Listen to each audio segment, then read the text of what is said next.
We do not want to separate children from their parents.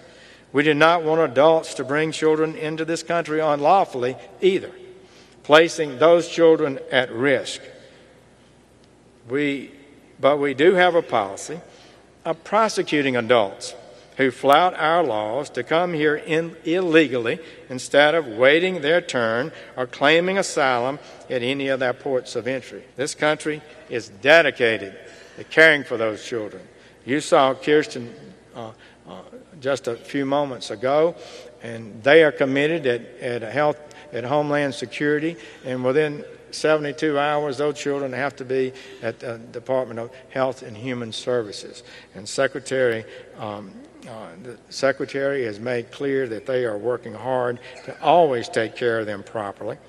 We cannot and will not encourage people to bring their children or other children to the country unlawfully by giving them immunity in the process. Why wouldn't you bring children with you if you know you would be released and not prosecuted? After the policies of the last 8 years, we had hundreds of thousands of unaccompanied minors. These are people, children, young people that came without adults and their parents, coming through our borders, which has led to a resurgence of the violent MS-13 gang terrorizing high schools and even middle schools in Maryland and Long Island. So let's remember, we have a generous, lawful system that admits over 1 million people a year to permanent legal status in America.